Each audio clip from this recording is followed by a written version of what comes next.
thank you very much for getting in touch and asking me to speak today. I'm super excited to do this. So my name, well, my boring name is Tanya, but you can call me T-Dog. And I'm going to be talking to you today about heritage loss. Hooray, what a cheery subject for a Friday morning. Specifically, I'm going to be talking to you today about work that I've been completing as part of my PhD on using interactive documentaries to open dialogues between heritage professionals and the wider public.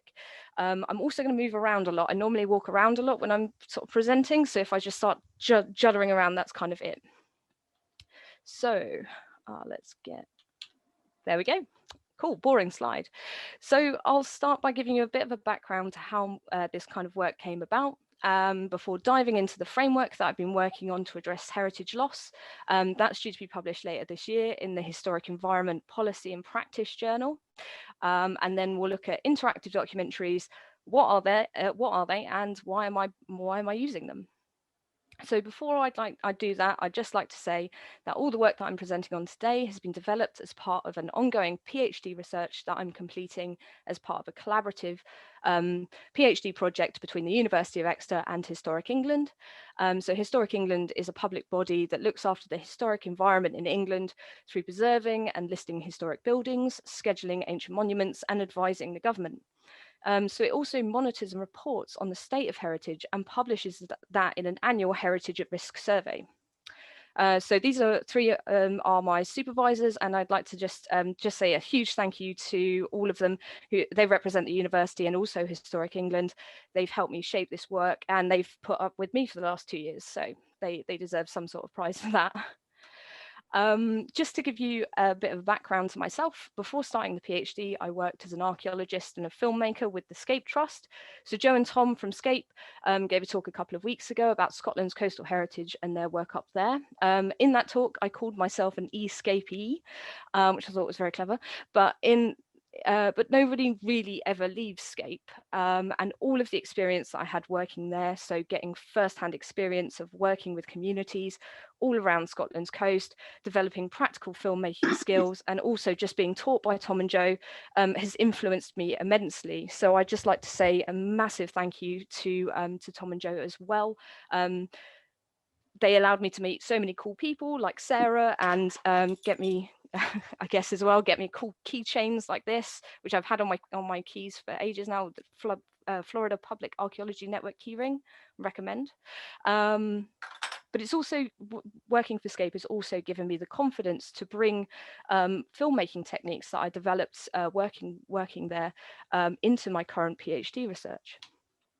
So after the talk that Joe and Tom gave in Scotland, and they're all the way up there, I'm speaking to you today from sunny Falmouth all the way down in the corner.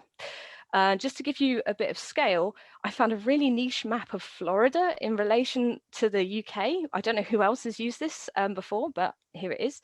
Well, I think it's pretty cool, and I'm all the way down here. So, but what I'm going to talk to you about today is not really related to just this little section of the UK, because heritage can be found everywhere. So from big national monuments like Stonehenge to more individual personal aspects like a local coastline or even songs or folklore, heritage is everywhere and really can be anything. In short, it's sort of a thread that links people with the past and carries them into the future, often feeding into ideas of community, identity, and things like sense of place. But specifically for this presentation, I'm going to be concentrating on physical heritage, so things like buildings or physical remains of places, both above and below ground. Ultimately, the importance of heritage lies in the fact that it's something that people value today and would like to see protected and taken into the future in some form. And this isn't always easy, especially with heritage assets in really dynamic, changeable areas like coastal ones. And these changes are only going to be exacerbated by increasing pressures due to a changing climate. So for the UK, climate change means in general warmer, drier summers and warmer, wetter winters. And these conditions will affect heritage in all sorts of ways. In 2013, Historic England commissioned the Atkins report, which concluded that the effects of climate change will not be a risk in themselves, but will be a risk multiplier, making natural processes that affect all sorts of heritage assets more extreme and less predictable. And this will affect all types of heritage, from built to buried. Importantly, the report also highlighted that human action through mismanagement and maladaptation can also have a disastrous effect on heritage, in some cases more so than the initial effects of climate change itself. So by trying to help, sometimes it makes it worse. Historic England's response to this is kind of shifting their policy away from trying to stop these processes to adapting to them. So one aspect of this adaptation strategy involves developing a framework in which to discuss the management of inevitable change and loss of assets on the coast. So if we can't stop change, how do we work with it? And when we deal with loss, how do we talk about it? And actually, to really illustrate what this means for heritage organisations in a practical sense, I'm going to jump all the way back to the Sea of Change conference in Blackpool 2019, pre-COVID. Look at all those lovely people sat really close. Gives me anxiety now, but it was fine then. And specifically, I'm going to talk about, I want to jump back to a talk given by a lady called Dr. Caitlin Vertigan, who spoke really passionately and emotionally about the anxiety that both her and her colleagues felt about managing the heritage site at Port Arthur in Australia, which is being increasingly threatened by climate change. She spoke about this seemingly monumental decision and apprehension she felt in how best to proceed. Now, this apprehension to know what to do has led to this sort of stalemate where nobody can make a definitive decision for fear of getting things wrong. And the concern around potential mismanagement of the site has led to this indecision, which in itself has led to inaction. And this talk really resonated with me because of the work that I'd been doing on this particular site in an area of Cornwall called the Lizard. So this is Mullion Harbour, and don't let the grey day fool you. I'm going to try and play the video. Yeah, don't let the grey day fool you. It is a beautiful Victorian harbour built in the worst possible place. Actually, even the guy who designed it said that this is a terrible place for a harbour. And those waves that are coming in are coming straight off the Atlantic, I think. There's nothing except that tiny little island to break them up. And as you might be able to tell, the effect of this was the National Trust, who own the site, spending lots of money repeatedly repairing it, which it is a well-loved site, but the maintenance costs were becoming too high. So in 2006, after a community consultation, the decision was made to move to managed retreat. So if there was a lot of damage to the site, they would slowly work with that damage and roll back the site until the cove became a cove again. The issue with that decision was that when managed retreat was activated, so when that phase became activated, this rested on reaching a tipping point, but that tipping point was never explicitly outlined. So for the trust, this created a sense of apprehension and anxiety on when this tipping point is going to happen and how to proceed, which led to indecision and eventually inaction. And that led to a breakdown in communication and an increase in mistrust between the trust and the local community. Now, change and loss are not new aspects to either the study of archaeology or even just living by the coast. Every excavation that allows us to look into the past is completed because of essentially a destructive technique, but the information that we get for it makes it worth it. And in the same way, every time I go swimming at my local beach, it's never completely the same place. In fact, something I've noticed recently is that the profile of the beach that I swim at is really steep because of all the storms in the winter. So when you get in, it's almost like falling off a cliff edge. Now there's like no gentle getting in anymore, or at least not until the summer when the sand comes back. So natural coastal processes like erosion have led to some amazing discoveries, which in turn have created new opportunities for community engagement, for outreach, and just access to some really interesting sites. Change is a natural part of living by the coast, and it's not necessarily something to be afraid of. It can give heritage value, and embracing aspects of loss rather than fighting against them can create different and more meaningful relationships with this kind of material. In fact, there are several projects that work specifically on the coast and that work with these kind of natural processes and vulnerable heritage. So Joe and Tom spoke about SCHARP and the SCAPE Trust work a couple of weeks ago.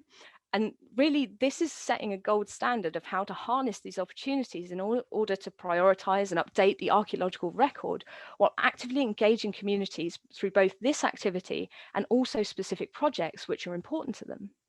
And though this prioritization step is of the utmost importance, the work that I've kind of been working on is kind of focused in a post-prioritization space. So how do we talk about loss when like past this point? And this is something that SCAPE have also been looking at as well with their learning from loss work. But what I'm going to talk about today is sort of how I've approached it, which is through developing a framework that's designed to give heritage practitioners, so it's kind of aimed more towards practitioners, a language to articulate loss on the coast.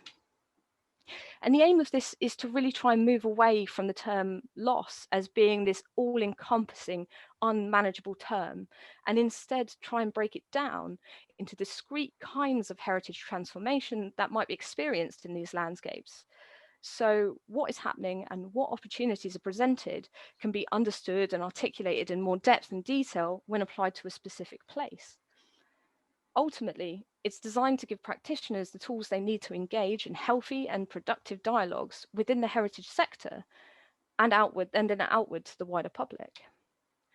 So these themes for this framework came about through an original landscape case study area that I was looking at, which is on this 3-mile stretch of coast on the Lizard in Cornwall. And if you see the map, it's not really a lizard, it looks more like a foot, I guess. You're kind of on the heel part. So if you stood in this red box, you'd be at the Marconi Monument. And you'd see this commemorative statue being squashed between the coast edge, kind of coming in, and this field boundary behind. And the field contains the largely invisible structures, the remains of these big wireless transmission towers that actually the monument is celebrating. And if you travel north, you come to this tiny little medieval church of the storms, super cute, almost nestled into this Iron Age promontory fort, which is becoming increasingly cut off from the mainland, and it's almost turning into an island, radically changing that landscape. The farm buildings just behind there are looking to adapt to this change, retaining their historic importance while serving as an important resource for the community, with plans to turn some of the space into a local museum. And if you travel south from the Marconi Monument, you come to Mullion Cove. And this is where the harbour is, which is looking a lot nicer in this picture than the video before. But that's facing inevitable change in response to increasing repair and maintenance costs. And there we have the 4 themes of loss that I'm kind of going to look at in the paper.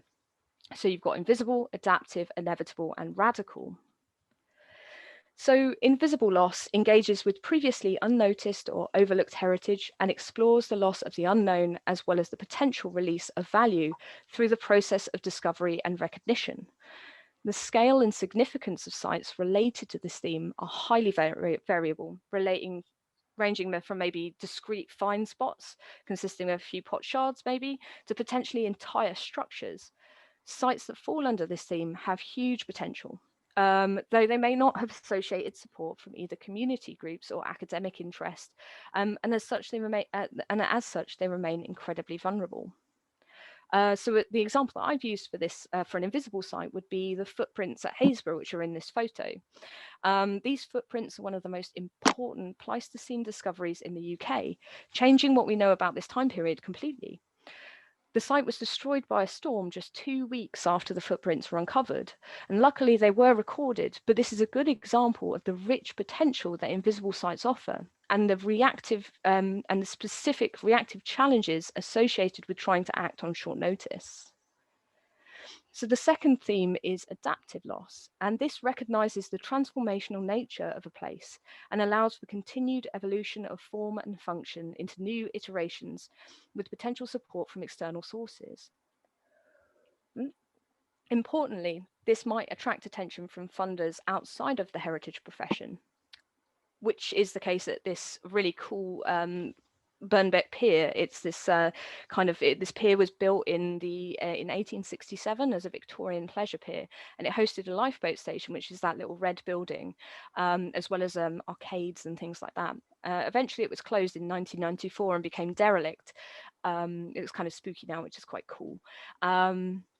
However, with the creation of a really passionate community group, Friends of the Old Peer Society, and support from Historic England, the decision was made to reinstate the section that housed the lifeboat station. So that's taking place, I think, this year. The decision was made in 2020.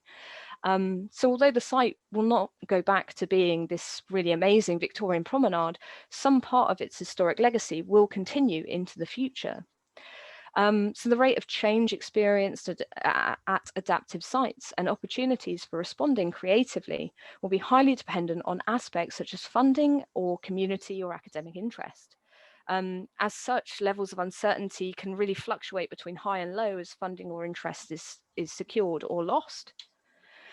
So the third one is inevitable loss, and this involves the loss of heritage over an extended period of time and provides opportunities for recognition of cultural and changing cultural and societal relationships. So inevitable, as the name implies, relates to loss that can't be stopped. It may take the form of slow incremental damage, followed by periods of extensive structural loss.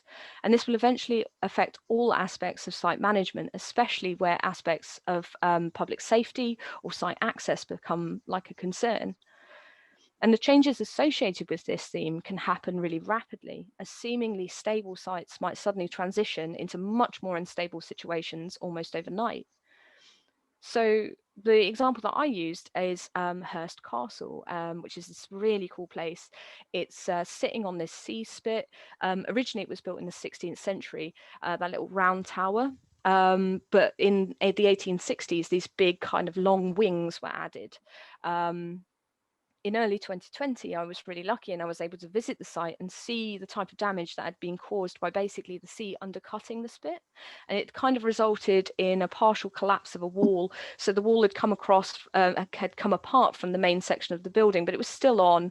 It was really obvious that if it wasn't repaired, it was going to be the beginning of an ongoing vulnerability that would lead to eventual loss. But this loss happened way quicker than anyone would have expected when a whole section of the wall came down in February this year. So this theme can be especially contentious compared to the others that I've spoken about, as when big events like this do happen, there's a lot of raw emotion, and the way that these events are communicated are paramount to how healthy the discussion is moving forward. But there is great opportunity in this theme. Sites that are experiencing inevitable loss offer a greater opportunity for hands-on engagement than is possible at more stable and non-threatened sites. So for Hurst Castle, although the loss of the wall structure here is really terrible and shocking, it also does give us the opportunity to maybe have a look at an aspect of the building that we would never have otherwise had access to. And the last one is radical loss, and this requires the consideration of future histories associated with landscape scale change and incorporates the loss of heritage and non-heritage assets. So this last theme really looks at heritage loss as part of a bigger picture, which includes the loss of other aspects of life such as infrastructure and housing as well as heritage. The village of Fairbourne in Wales is an example of a place undergoing radical loss. It's been called the site of Britain's first climate change refugees in national newspapers after the decision was made to move to a no active intervention in 2019. And the rate of loss and change at these sites might seem slow compared to what has previously been discussed, but these changes should be approached with the long view in mind. And the opportunities really lie into building in anticipation of and preparation for that eventual loss from the beginning of the process, rather than seeing it just at the end. So in one sense, radical loss might be seen as the terminal point of all of these themes, but that doesn't mean that it's devoid of opportunity. Exploring the value of what will be left behind and the need to consider the creation of future histories becomes more important in these kind of places, especially when it ties into things like relocation narratives. So these themes are designed to be flexible, kind of flowing in and out of one another. Sites may transition over time from one to another and maybe back again as things like things like interest or funding change. Also, none of these are strict rules. They're not meant to tell you exactly what's happening, but they kind of more are supposed to act like guidelines intended to start the conversation about what might happen and how to proceed. So now that we have the themes, how do we start the conversation? And my answer to most, as is the answer to most of my things, is with film. So going back to the beginning of the presentation and talking about Scape's use of film and how working there taught me what a really powerful technique it is to tell archaeological stories, specifically with communities as a collaborative effort. I really wanted to bring film into this project. So Tom's been making films and working for films for years, and film was already. Oh, sorry, I'm stumbling over my words now. Film was already an established part of Scape before I joined. But working there for me really gave me the opportunity to test all of the different filmmaking skills in an environment that actively encouraged concentrating on that skill, which is absolutely invaluable to making good things. I got to make little documentaries, kind of reenactment films, an evaluation film. I got to do interviews and all sorts of things. It was amazing. And for this PhD work, I knew I definitely wanted to start these conversations on loss through the medium of film. But I specifically wanted to try out a technique that I'd heard at Scape, but I'd never tried myself, and that was to make an interactive documentary. And an interactive documentary is essentially a choose your own adventure book, where you as the audience make decisions that impact how you interact with the narrative. So the content is kind of the same as a straight documentary. So it's got filmed interviews, photos, sound, but it's presented online in an interactive format, which means the narrative does not have to follow a linear path. It can take maybe one of the forms of all of these different types of narratives, so the concentric or the parallel or the branching narrative. You might end up branching off, doubling back, going to look over certain things again. Based on your actions as the audience. The aim is not to give you the answer, but to open a space in which difficult themes can be looked at from a different point of view. And I think this format works well for this type of conversation because it actively embraces parallel, maybe conflicting points of view in a way that I haven't, as the creator, explicitly outlined. So I am in control of the part of the documentary you see or you experience. I give you the puzzle pieces, but I'm not giving you the final product. You have to make that with me. And you do that by clicking around the film. It basically turns you as the audience from a passive agent just watching a story that I've made to essentially the assistant director actively contributing to creating the story with me. And hopefully that's going to lead to a new way of looking at old problems. So there have been interactive elements in heritage projects before, and these are just two examples. The first one, the Cornish Maritime Churches project, you kind of navigate around, select churches, find out more information about each one. But more relevant to this project is the Heritage on the Edge app created by Google Arts and Culture, which includes climate change stories, as well as proper data about 5 key sites being affected by climate change all around the world. And I'd just like to put in a little humble brag that I actually came up with my idea before Google, but I'm not Google, so I'm still making mine, whereas theirs is already out there. Definitely check it out though, it is really cool. But either way, both of these examples act more as maybe an interactive resource. My project really stands apart from those because it's focused on creating a resource, not just a resource of information, but a space where you can explore how people feel and approach heritage loss from all different angles. So from the professional and the community and the wider public kind of view. And to do this, I interviewed just over 40 people at 3 main sites.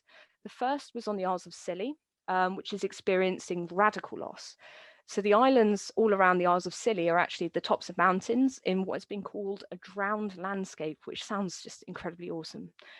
The sea encroaching in on this place is nothing new, and I wanted to speak to people that it's not new. There's been examples of people moving away from the sea's edge, actually moving Iron Age structures away from the edge in the Iron Age period, which is Halengi, which is amazing. And I wanted to speak to people there about this kind of future orientated loss that does have echoes in the deep past. And the second was HURST Castle. Just after the wall collapsed, I managed to get some interviews, I think the Monday after the wall had collapsed. And I really wanted to cover the inevitable theme, But I also really wanted to capture that real emotional aspect of when things like this do happen. I didn't want the work that I'm doing to become just an academic exercise. I didn't want it to become just a framework that's published in some kind of journal somewhere that's really boring and nobody reads. The fact is, heritage loss is real, and when it happens, it has real consequences. And the final site that's acting as, well, it was acting as my main thematic core, is a site called St Leven, which is this lovely little chapel in West Penwith in Cornwall. And this covers the invisible theme nicely. It's been on the Heritage at Risk Register for a while, and with increased rainfall to the site, it's made quite a lot of the site unstable. So there's an ongoing project at the moment, which I've been following, which is due to excavate the site, record it digitally, and present it at one of the local halls. So I would be able to follow the process and sort of record it being lost actively through excavation. At least I was going to. Unfortunately, the St Leven dig has suffered a lot with delays around COVID, but also other unexpected kind of delays. And I got an email, I think it was yesterday or the day before, saying that basically it's been postponed again, and it's actually being postponed till after I'm supposed to release the iDoc. So I'm kind of back to square one, I guess. I've got a lot of things to sort of sort out. It just means I have to come up with something a little bit more creative. Either way, I'm aiming to release this in mid-August of this year. And once I do, I'm absolutely be sending it out onto the internet and spamming all of you with links to it. So I'd really love it if you could take a look at it when it's out, and definitely give me some feedback. Getting some feedback is an important part of the project, as I'd like to understand if it's a useful technique or not. So I'll leave you now with the first, I think the only GIF I've ever made of my PhD, which is, and this is a close-up of the wall at Mullion Harbour. I just thought it was really fun. And yeah, thank you so much for listening. Perfect.